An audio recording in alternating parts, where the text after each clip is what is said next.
പ്രിയപ്പെട്ട ജനാധിപത്യ വിശ്വാസികളെ, നമ്മുടെ സമീപ പ്രദേശമായ പണ്ടുകുന്നത്ത് ആർഎസ്എസിലെ വലിയ രാഷ്ട്രീയ നടപടികളിലെ പുതിയ ആത്മഹത്യക്കിരയായ അനന്ത് അജിയുടെ മരണത്തിൽ പ്രതിഷേധിച്ചുകൊണ്ട് യൂത്ത് കോൺഗ്രസ് പുതുപ്പള്ളി യോഗങ്ങളെ പറ്റി സംഘടിപ്പിച്ചിരിക്കുന്ന പ്രതിഷേധ ജ്വാല ഏതാനും വിശേഷങ്ങളുടെ ആരംഭിക്കുന്നതാണ്. ഈ പ്രതിഷേധ സംഘടന വഴി എല്ലാ ജനാധിപത്യ വിശ്വാസങ്ങളെയും ഞങ്ങൾ ആഗ്രഹമായി സ്വാഗതം ചെയ്യുകയാണ് എന്ന് മനസ്സിലോർത്തു. കാരണം മാതാപിതാക്കളുടെ സഹോദരങ്ങളുടെയൊക്കെ കരച്ചില് സാധാരണ ഒരു മനുഷ്യന് കണ്ടു നിൽക്കാൻ പറ്റുന്നതിലും ഉപരിയായി വേദനയോടെ അവർ കരയുകയാണ്. DCC പ്രസിഡന്റ് പറഞ്ഞ മനസ്സിന് വളരെ ആഴത്തിൽ വേദനയിലേക്ക് കിടക്കുന്ന ഒരു സാഹചര്യമായിരുന്നു അത്. ഈ മരിച്ച ചെറുപ്പക്കാരൻ വീഡിയോ വഴി തന്റെ മരണത്തിന് ഇടയാക്കിയവരുടെ കാര്യങ്ങൾ കൃത്യമായി വെളിപ്പെടുത്തുകയുണ്ടായി. പക്ഷേ നമുക്കറിയാം, ഇന്ന് നമ്മൾ ഈ പ്രതിഷേധ സമരവുമായി ഇവിടെ നിൽക്കുമ്പോൾ നമ്മുടെ 4 സൈഡിലും പോലീസുകാരാണ് നിൽക്കുന്നത്. നമ്മളെ സൂക്ഷ്മമായി നിരീക്ഷിക്കുന്നു, നമ്മുടെ വീഡിയോകൾ പകർത്തുന്നു, നമ്മുടെ ഫോട്ടോകൾ എടുക്കുന്നു. നമ്മളെന്തോ വലിയ പാർലമെൻ ചെയ്യാൻ ഇവിടെ എത്തിയിരിക്കുന്നത് പോലെ നമ്മളെ പല സൈഡിൽ നിന്ന് അവർ വീക്ഷിച്ചുകൊണ്ടിരിക്കുകയാണ്. ഈ നോട്ടത്തിന്റെ ഒരു പകുതി നോട്ടം ആ ചെറുപ്പക്കാരന്റെ മരണത്തിനിടയായ RSSന്റെ ശാഖയിലെ ഭാരവാഹികൾക്കെതിരെ ഉണ്ടായിരുന്നെങ്കിൽ ഇന്ന് ആ പ്രതികൾ ജയിലേറുകൾക്കുള്ളിലാകുമായിരുന്നുള്ള കാര്യത്തിൽ നിസ്സംശയം നമുക്ക് പറയാൻ സാധിക്കും. പക്ഷെ എന്താണ് ഇത്രയും തെളിവുകൾ സഹിതമുള്ള കാര്യങ്ങൾ വെളിയിൽ വന്നിട്ടും അന്വേഷണത്തിന്റെ ഒരു കാര്യം പോലും കാണിക്കാതെ അവരെ സംരക്ഷിക്കുന്ന നടപടിയിലേക്ക് ഇന്ന് കേരള പോലീസ് മാറിക്കൊണ്ടിരിക്കുകയാണ്. BJPയുടെ ഏജന്റായി ഇന്ന് കേരളത്തിന്റെ മുഖ്യമന്ത്രി ശ്രീ പിണറായി വിജയൻ കേരളത്തിൽ ഭരിച്ചുകൊണ്ടിരിക്കുകയാണ്. BJPയെ പ്രീണിപ്പിച്ച് അദ്ദേഹം ഇന്ന് RSSന്റെ BJPയുടെയൊക്കെ വലിയൊരു സുഹൃത്തായി ഇന്ന് കേരളത്തിൽ മാറിക്കൊണ്ടിരിക്കുകയാണ്. ഞാൻ പോലീസുകാരെ ഒന്നടങ്കം കുറ്റം പറയുന്നില്ല. പക്ഷെ നമുക്കറിയാം, ഏറ്റവും നല്ല കഴിവുള്ള പോലീസുകാർ തന്നെയാണ് കേരളത്തിലെ എന്നുള്ളത് നമുക്ക് പറയാൻ സാധിക്കും. പക്ഷേ അവരുടെ തലപ്പത്തിരിക്കുന്ന ശ്രീ പിണറായി വിജയൻ ആഭ്യന്തരം കൈയാളുമ്പോൾ പോലീസുകാർ കയ്യും കെട്ടി മാനത്തേക്ക് നോക്കിക്കൊണ്ടിരിക്കുന്ന അവസ്ഥയാണ് ഇന്ന് ഉണ്ടായിക്കൊണ്ടിരിക്കുന്നത്. അവർക്കിന്ന് യൂത്ത് കോൺഗ്രസുകാരെ ഇടിക്കാനും യൂത്ത് കോൺഗ്രസുകാരെയും KSUക്കാരെയും തെരുവോരങ്ങളിൽ വലിച്ചെടുക്കാനുമുള്ള സമയവും സാഹചര്യവും ആരോഗ്യവും മാത്രമേ ഉള്ളൂ. അങ്ങനെ കേരള പോലീസിനെ വലിയ അധപ്പതനത്തിലേക്ക് മാറ്റിക്കൊണ്ടിരിക്കുന്ന ഒരു അവസ്ഥയാണ് ഇന്ന് കേരളത്തിൽ വന്നുകൊണ്ടിരിക്കുന്നത്. നമുക്കെല്ലാവർക്കും അറിയാം, ശബരിമലയിൽ അയ്യപ്പനെ വരെ അടിച്ചു മാറ്റിക്കൊണ്ട് പോണ CPMന്റെ ഭരണത്തിനെതിരെ ഇന്ന് പൂർത്തിയെയും മുരാരി ബാബുവിനൊക്കെ ഇറക്കി ദേവസ്വം മന്ത്രി, മുൻ ദേവസ്വം മന്ത്രി, മുഖ്യമന്ത്രിയൊക്കെ രക്ഷപ്പെടുന്നുണ്ടെങ്കിൽ ഇവിടുത്തെ ജനങ്ങൾക്ക്, ഇവിടുത്തെ വിശ്വാസികൾക്ക്, ഇവിടുത്തെ ഭക്തർക്കറിയാം ഇതിന്റെയൊക്കെ പിന്നിൽ ആരാണെന്നുള്ള കാര്യം കൃത്യമായി അവർക്കറിയാം. അവർ വരുന്ന തെരഞ്ഞെടുപ്പുകളിൽ, തദ്ദേശ തെരഞ്ഞെടുപ്പിലും നിയമസഭാ തെരഞ്ഞെടുപ്പിലും കൃത്യമായി അതിനുള്ള ഉത്തരം ഇന്നത്തെ ഭരണ സംവിധാനത്തിന് കൊടുക്കും എന്നുള്ള കാര്യത്തിൽ യാതൊരു സംശയവുമില്ല. നമുക്കറിയാം, കഴിഞ്ഞ ദിവസം മുഖ്യമന്ത്രിയുടെ മകൻ EDയുടെ നോട്ടീസ് വന്നു. അന്ന് KPCCയുടെ വർക്കിംഗ് പ്രസിഡന്റ്, യൂത്ത് കോൺഗ്രസിന്റെ മുൻ സംസ്ഥാന പ്രസിഡന്റ് ഷാഫി പറമ്പിലിന്റെ ക്രൂരമായി മർദ്ദിച്ച് വാർത്ത മാറ്റിവിടുന്ന അവസ്ഥയിലേക്ക് ഇന്ന് അന്നത്തെ ദിവസത്തെ വാർത്തകൾ മാറുന്നത് നമ്മൾ കാണുവാനിടയായി തീർന്നു. പക്ഷേ എത്ര അടിച്ചാലും, എത്ര കൊന്നാലും, എത്ര അപമാനിക്കാൻ ശ്രമിച്ചാലും തിരുവോരങ്ങളിൽ യൂത്ത് കോൺഗ്രസിന്റെ പ്രതിഷേധത്തിന്റെ ശബ്ദം ഉയർന്നുകൊണ്ട് തന്നെ ഇരിക്കുമെന്ന് ശ്രീ പിണറായി വിജയനെ ഓർപ്പിക്കാൻ ഞാൻ ആഗ്രഹിക്കുകയാണ്. ഒരു കുടുംബം മുഴുവൻ പിണറായി വിജയൻ, മകൻ, മരുമകൻ തുടങ്ങി എല്ലാവരും അഴിമതികളിൽ ഒളിച്ചു നിൽക്കുന്ന ഒരു ഭരണമാണ് ഇന്ന് നമ്മൾ കണ്ടുകൊണ്ടിരിക്കുന്നത്. ഞങ്ങളിൽ ആരാണ് ഏറ്റവും മികച്ച അഴിമതിക്കാരി എന്നുള്ളതിൽ ഗവേഷണവും മത്സരവും നടത്തിക്കൊണ്ടിരിക്കുന്ന അവസ്ഥയിലേക്ക് ഇന്ന് മാറിക്കൊണ്ടിരിക്കുക. ഞാൻ കൂടുതൽ ദീർഘിപ്പിക്കാൻ ആഗ്രഹിക്കുന്നില്ല. ഇത് ഒരു അത്യാവശ്യ സമരമാണ്. ആ ചെറുപ്പക്കാരന്റെ കാവലരെ എത്രയും പെട്ടെന്ന് കണ്ടുപിടിക്കുന്നവരെ കേരളത്തിന്റെ തെരുവോരങ്ങളിൽ യൂത്ത് കോൺഗ്രസിന്റെ സമരമുഖങ്ങൾ, യൂത്ത് കോൺഗ്രസിന്റെ KSUവിന്റെ ഒക്കെ സമരങ്ങൾ നടന്നുകൊണ്ടിരിക്കുമെന്ന് ഞാൻ പറയാൻ ആഗ്രഹിക്കുകയാണ്. ഇന്നത്തെ ഈ പ്രതിഷേധ യോഗം സംഘടിപ്പിച്ച യൂത്ത് കോൺഗ്രസ് നിയോജകമണ്ഡലം കമ്മിറ്റിക്ക് കോട്ടയം ജില്ലാ കമ്മിറ്റിയുടെ പേരിലുള്ള എല്ലാ അഭിവാദ്യങ്ങളും അർപ്പിക്കുന്നു. അതോടൊപ്പം ഇവിടെ കടന്നു വന്നിരിക്കുന്ന എല്ലാവരെയും ഒരിക്കൽ കൂടി അഭിവാദ്യങ്ങൾ ചെയ്തുകൊണ്ട് നിർത്തട്ടെ. നന്ദി, നമസ്കാരം. യൂത്ത് കോൺഗ്രസ് ഈ പരിപാടി ഉദ്ഘാടനം ചെയ്തതായി അറിയിച്ചുകൊണ്ട് നിർത്തുന്നു. ഈ പ്രതിഷേധ യോഗത്തെ അഭിസംബോധന ചെയ്ത് സംസാരിക്കുന്നതിനായി കേരള വിദ്യാർത്ഥി യൂണിയന്റെ പുതുപ്പള്ളി മുൻ നിയോജക മണ്ഡലം പ്രസിഡന്റ് പ്രിയപ്പെട്ട മാത്യു പേരക്കാരത്തെ ക്ഷണിച്ചു.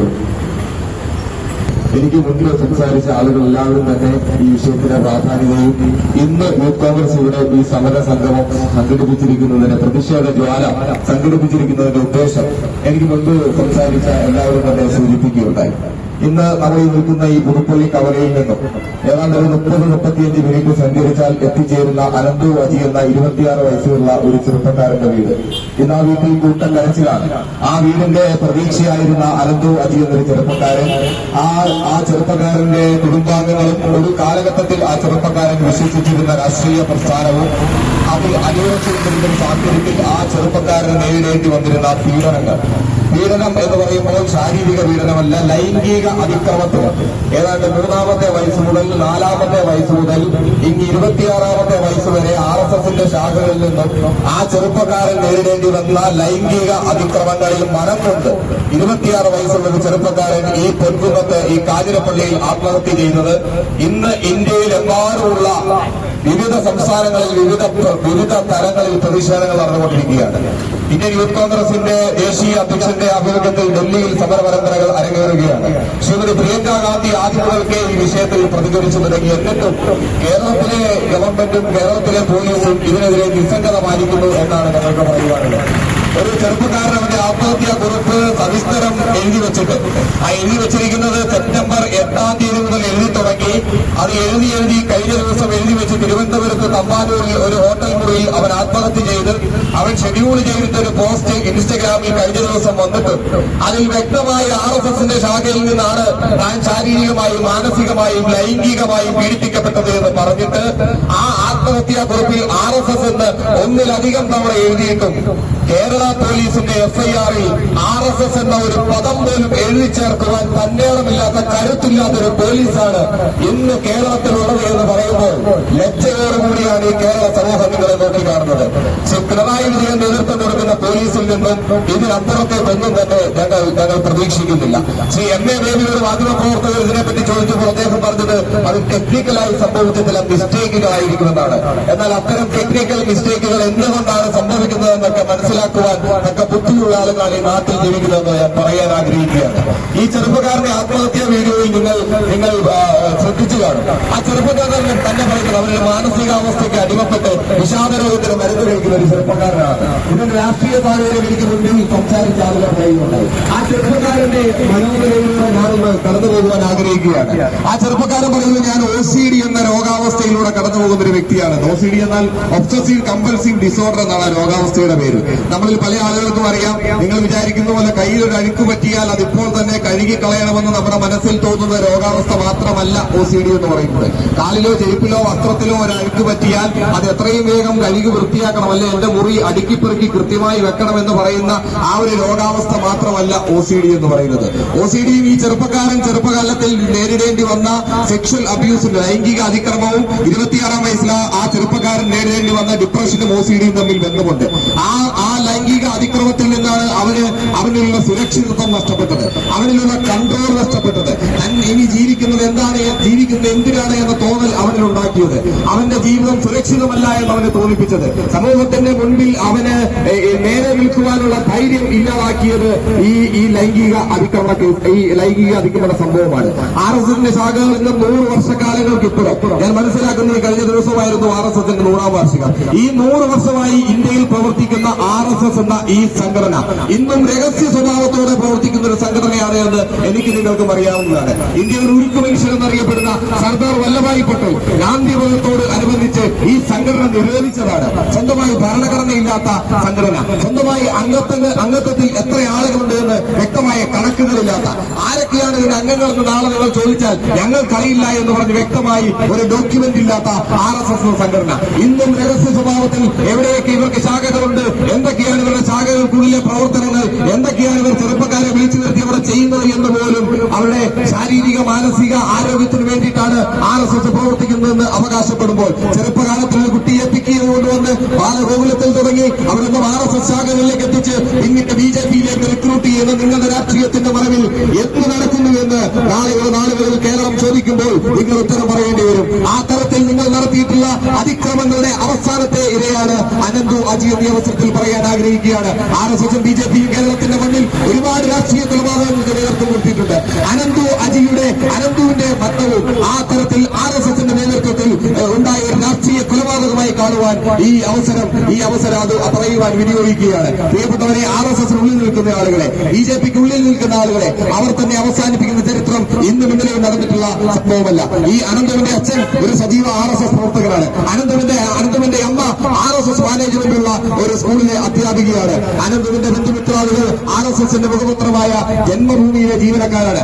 ആ തരത്തിൽ RSSുമായി വർഷങ്ങളായി അഭേദ്യമായ ബന്ധം പുലർത്തുന്ന ഒരു കുടുംബത്തിലെ ചെറുപ്പക്കാരാണ് ഈ അവസ്ഥ വന്നിരിക്കുന്നതെന്ന് നിങ്ങൾ മനസ്സിലാക്കണം. ഇന്ന് കേന്ദ്ര സർക്കാരിന്റെ പല പദ്ധതികളുടെയും മുൻപിൽ ഒരു പേര് നിങ്ങൾക്ക് കാണാം, DDU എന്ന ചുരുക്കപ്പേരിൽ എത്തിയുന്ന ദീൻദയാൽ ഉപാധ്യായ. ഇന്ന് ജീവിച്ചിരുന്നുവെങ്കിൽ നരേന്ദ്രമോദിയെ പോലെ അല്ലെങ്കിൽ JP നദ്ദയെ പോലെ അമിത്ഷായെ പോലെ BJPയുടെ തലയെടുപ്പുള്ള നേതാവായി മാറേണ്ടിയിരുന്ന ദീൻദയാൽ ഉപാധ്യായ എന്ന നേതാവിനെ പോലും ഒരു ട്രെയിനിൽ നിന്നും തള്ളിയിട്ട് കൊണ്ടിട്ട് അതിന് ഉത്തരമില്ല എന്ന് എഴുതി തള്ളിയ BJPക്കാരുടെ നാടാണ്. അവിടെയാണോ ദീൻദയാൽ ഉപാധ്യായ പോലെയുള്ള ദേശീയ ശ്രദ്ധയുള്ള ഒരു നേതാവിനെ കൊന്ന BJPക്കാണോ ഇനി പൊൻകുന്നത്തിൽ കിടക്കുന്ന അനന്തുവിന്റെ ഭരണത്തിൽ ഉത്തരം പറയുവാനുള്ളതെന്ന് നിങ്ങൾ മനസ്സിലാക്കണം. അനന്തുവിന്റെ കൊലപാതകത്തിന്റെ ആ ആത്മഹത്യയുടെ പിന്നിലുള്ള കാതകൻ നിതീഷ് എന്ന പേരുള്ള ആ RSS പ്രവർത്തകനെതിരെ ശക്തമായ നടപടികൾ സ്വീകരിക്കുന്നതുവരെ യൂത്ത് കോൺഗ്രസിന്റെ സമരം ഈ തെരുവീതിയിൽ നടക്കും എന്ന കാര്യത്തിൽ യാതൊരു സംശയവുമില്ല.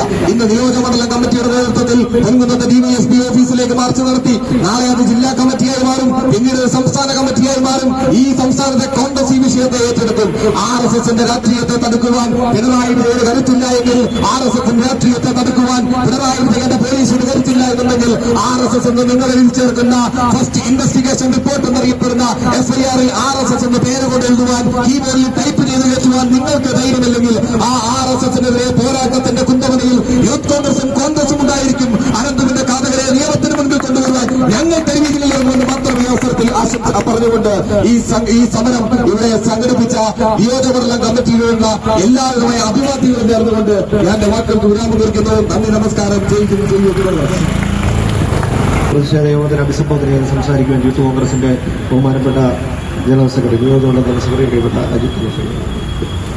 യൂത്ത് കോൺഗ്രസ് ഇന്ന് സമരം നടത്താനിടയായ സാഹചര്യം എനിക്ക് മുൻപ് സംസാരിച്ചവർ വളരെ വ്യക്തമായി വിശദമായി പറഞ്ഞതുകൊണ്ട് ഞാൻ അതിലേക്ക് കടക്കുന്നില്ല. ഇന്ന് ചെറുപ്പക്കാരന്റെ ആത്മഹത്യയെക്കുറിച്ച് കണ്ണീർ ഇറക്കി പിടിച്ചുകൊണ്ടല്ലാതെ മനസ്സാക്ഷിയുള്ള ഒരു മലയാളിക്ക് വായിച്ചു നിർത്താൻ സാധിക്കില്ല എന്നുള്ളതാണ് വസ്തുതാപരമായ കാര്യം. ആ ആത്മഹത്യയെക്കുറിച്ച് രണ്ടുപേരുടെ പേരുകളാണ് പറയുന്നത് ഉത്തരവാദികളായി. ഒന്ന്, മാത്യു നേരത്തെ പറഞ്ഞതുപോലെ എല്ലാം തന്നെ ചുരുക്കപ്പേരിലിട്ട നിതീഷ് മുരളീധരൻ. രണ്ട്, രാഷ്ട്രീയ സ്വയം സേവക സംഘം അല്ലെങ്കിൽ RSS.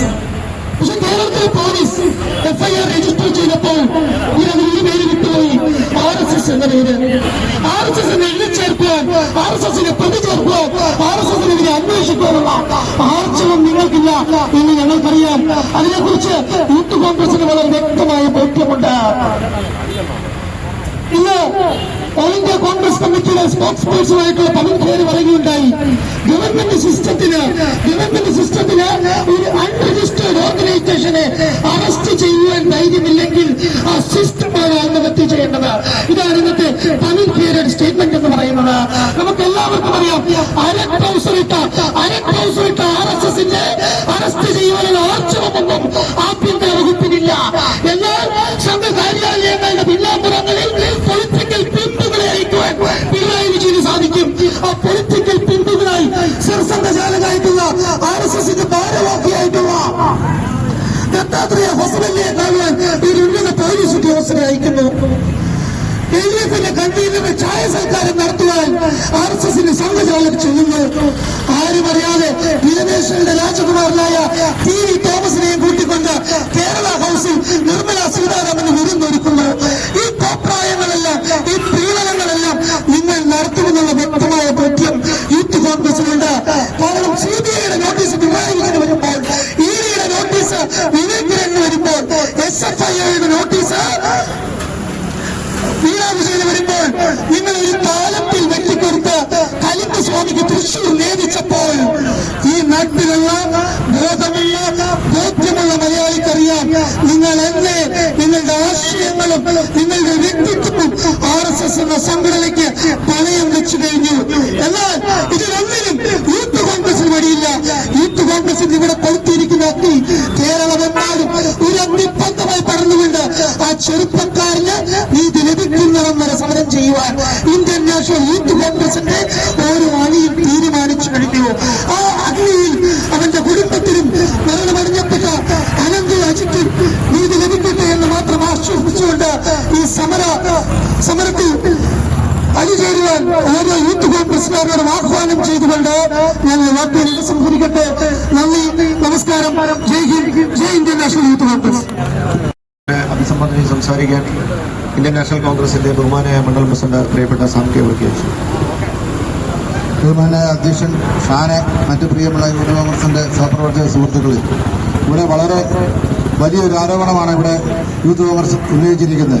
6 വയസ്സ് മുതൽ RSSൽ പ്രവർത്തിച്ച ഒരു ചെറുപ്പക്കാരനെ ലൈംഗിക പീഡനം നടത്തി അദ്ദേഹത്തിന് രക്ഷയില്ലാതെ ആത്മഹത്യ ചെയ്യേണ്ടി വന്ന ഒരു സ്ഥിതിയാണ്.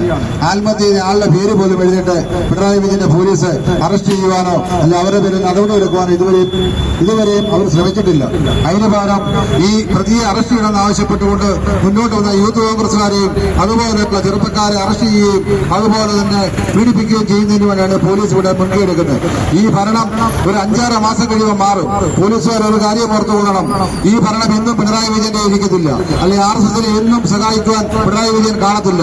തെറ്റ് ചെയ്തവർ എത്ര വലിയവരാണെങ്കിലും ആ തെറ്റ് ചെയ്തവരെ നിയമത്തിന് മുമ്പിൽ കൊണ്ടുവരണമെന്നാണ് യൂത്ത് കോൺഗ്രസിന്റെയും കോൺഗ്രസിന്റെ ആവശ്യം. അത് നടപ്പിലാക്കുന്നതിന് വരെ യൂത്ത് കോൺഗ്രസിന്റെ നേതൃത്വത്തിൽ തെരുവോരങ്ങളിൽ വലിയ ശക്തമായ സമരം ഉണ്ടായിരിക്കുന്നു പറഞ്ഞുകൊണ്ട് ഇവിടെ ഈ പരിപാടി സംഘടിപ്പിച്ച യൂത്ത് കോൺഗ്രസ് നിയോജകമണ്ഡലം കമ്മിറ്റിക്ക് എല്ലാവിധമായ ആശംസകളും നടന്നുകൊണ്ട് ഞാൻ വാക്കി അവസാനിപ്പിക്കുന്നത്. നിങ്ങൾക്ക് നമസ്കാരം. നാളെ ഇന്ത്യൻ നാഷണൽ കോൺഗ്രസിന്റെ പുതുപ്പള്ളി മണ്ഡലം കമ്മിറ്റിയുടെ നേതൃത്വത്തിൽ പുതുപ്പള്ളി പഞ്ചായത്ത് ഭരണസമിതിക്കെതിരെ കുറ്റവിചാരണ സദസ്സ് നടത്തപ്പെടുകയാണ്. നമുക്കറിയാം, കഴിഞ്ഞ 5 വർഷക്കാലമായി പുതുപ്പള്ളി നിവാസികൾക്ക് വികസനത്തിന്റെ ഒരു തണു പോലും നൽകാൻ സാധിക്കാത്ത ഒരു ദുർഭരണത്തിന്റെ കാഴ്ചകളാണ് കഴിഞ്ഞ 5 വർഷക്കാലം ഇവിടെ കടന്നുപോയിക്കൊണ്ടിരിക്കുന്നത്. ഈ ദുർഭരണത്തെ താഴെ ഇറക്കുന്നതുവരെ ശക്തമായ സമരവുമായി ഇന്ത്യൻ നാഷണൽ കോൺഗ്രസ് ഇവിടെ ഉണ്ടാവും. ഈ പഞ്ചായത്ത് ഭരണസമിതിക്കെതിരെയുള്ള കുറ്റവിചാരണ സദസ്സ് നാളെ 10 മണിക്ക് പുതുപ്പള്ളി കവലയിൽ ആരംഭിക്കുകയാണ്. ഇതിലേക്ക് എല്ലാ സഹപ്രവർത്തകരെയും ഇവിടുത്തെ എല്ലാ ജനാധിപത്യ വിശ്വാസികളെയും ഞങ്ങൾ സ്വാഗതം ചെയ്യുകയാണ്. നിങ്ങൾ എല്ലാവരും ഇതിലേക്ക് കടന്നു വന്ന് ഒരിക്കൽ കൂടി ഓർമ്മിപ്പിച്ചുകൊണ്ട് ഈ പ്രതിഷേധ സമരത്തിന് നന്ദി പറയുന്നതിനായി യൂത്ത് കോൺഗ്രസിന്റെ പുതുപ്പള്ളി മണ്ഡലം പ്രസിഡന്റ് പ്രിയപ്പെട്ട കുരുവിള അവർക്ക് ക്ഷണിച്ചു കൊടുത്തു. ഇവിടെ വന്നുചേർന്നിരിക്കുന്ന എല്ലാ യൂത്ത് കോൺഗ്രസും മഹിളാ കോൺഗ്രസ് എല്ലാവർക്കും ഒറ്റ വാക്കിൽ നന്ദി പറഞ്ഞുകൊണ്ട് ഈ യോഗം അവസാനിച്ചിരിക്കുന്നു.